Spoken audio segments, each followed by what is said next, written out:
जयतु भारतम जयतु संस्कृतम। कैसे हैं दोस्तों? उम्मीद करता हूं आप सभी मस्त होंगे, स्वस्थ होंगे। और सर्वप्रथम मैं उन छात्रों को हार्दिक शुभकामनाएं व्यक्त देता हूं जो कि 10वीं बोर्ड एग्जाम में सम्मिलित हुए हैं और वो अपना पेपर देने गए हुए हैं। आप सबों ने मैथ्स का पेपर दे दिया है। मैं उम्मीद करता हूं कि आप सभी का पेपर बहुत बढ़िया गया होगा, बहुत अच्छे ढंग से आपने वह एग्जाम पूर्ण किया होगा। जैसा मैंने पहले आप लोगों से बताया था कि 4 वर्षों का क्वेश्चन पेपर में प्रीवियस क्वेश्चन पेपर सब कराऊंगा। उसी के तहत मैं प्रीवियस ईयर क्वेश्चन पेपर 2020 लेकर के उपस्थित हुआ हूं। ध्यान रहे, कुछ बच्चों का कमेंट आता है कि सर आपने लेट कर दिया। नहीं स्टूडेंट्स, यही वह समय है जिस समय में प्रिपेयरिंग आपकी बहुत तेज गति से हुआ करती है।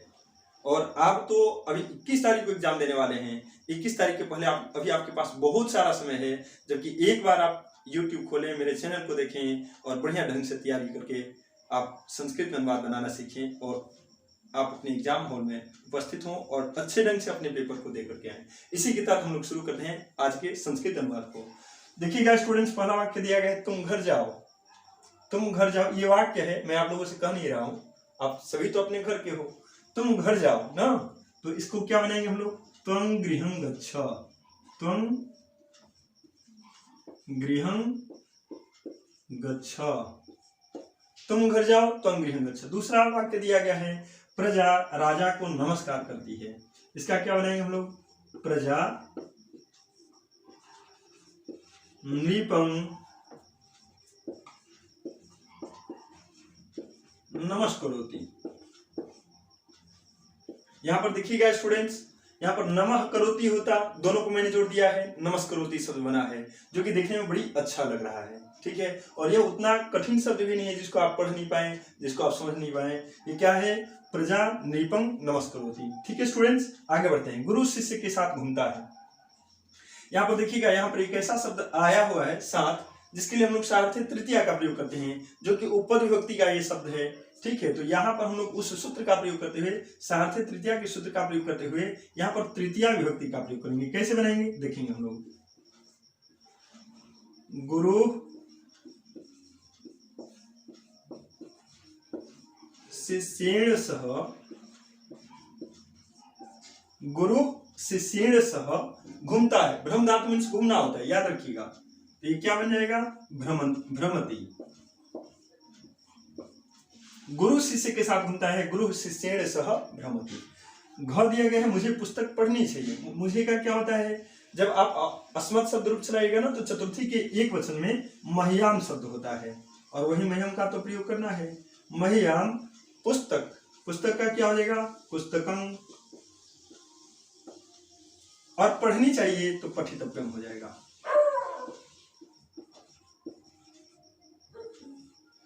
मुझे पुस्तक पढ़नी चाहिए, मह्याम पुस्तकं पठितव्यम।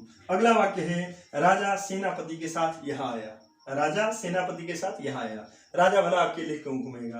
राजा का तो काम ही सेनापतियों के साथ, मंत्रियों के साथ, अपने दरबारियों के साथ मंत्रणा करना, बातचीत करना। चलिए देखते हैं इस वाक्य को। राजा सेनापति के साथ, फिर से यहाँ पर साथ शब्द है, ध्यान रखिएगा।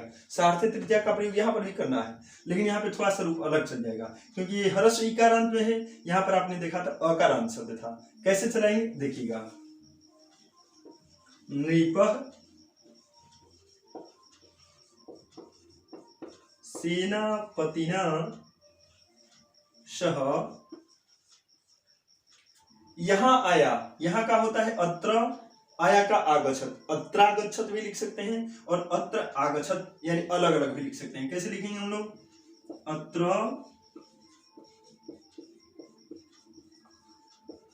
आगच्छत।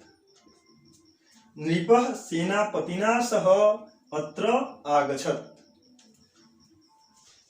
अब आते हैं अगले वाक्य 6 पर। विवाद मत करो। वैसे ये वाक्य भी बहुत बढ़िया है। विवाद मत करो, विवाद नहीं करना चाहिए। विवाद मत करो, वाक्य क्या बनाएंगे?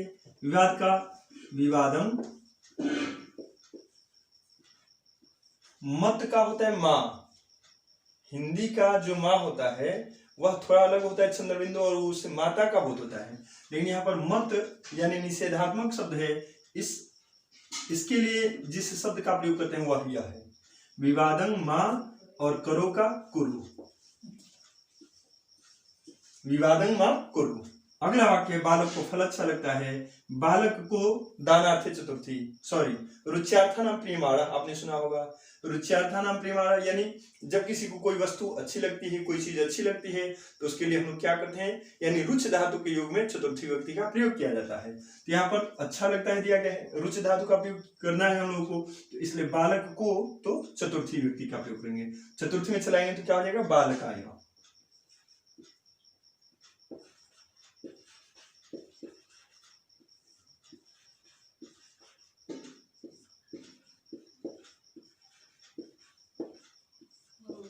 बालकाय फलं रोचते, वह पढ़ने के लिए विद्यालय जाता है। सह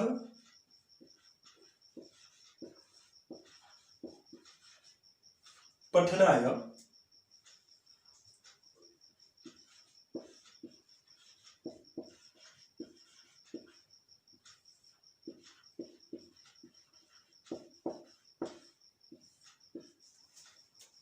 सह पठनाय विद्यालयं गच्छति।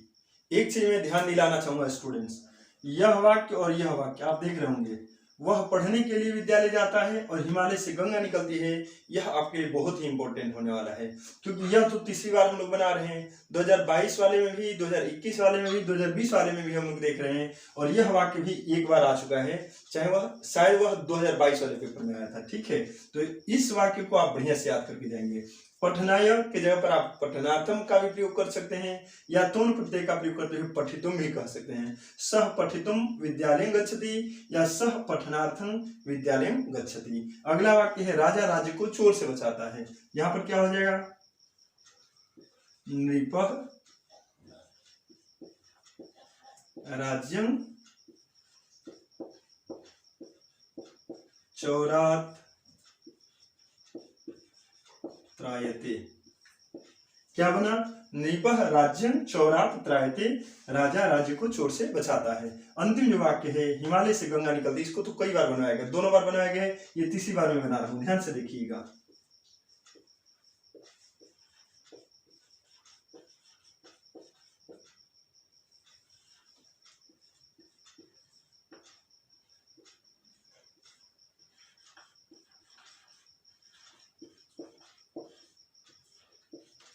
देखिएगा दोस्तों, मैंने यहाँ पर लिखा है हिमालयात गंगा प्रभवती। हालांकि इसके पहले वाले वीडियो में मैंने यहाँ पर निश्चरती लिखाया था या निर्गच्छति लिखाया था। मैं आपको बता दूं, सबका सब सही है। एक आपने पढ़ा होगा समानार्थी शब्द। समानार्थी शब्द क्या होता है, समान अर्थ बताने वाले शब्दों को समानार्थी शब्द कहा जाता है। और इसके तहत आपने प्रभवती न या निश्चरती, निःसरती या निर्गच्छति, ऐसे किसी भी शब्द का आपने प्रयोग किया है तो बिल्कुल सही है। हिमालय से गंगा निकलती है, हिमालयात गंगा प्रभवती।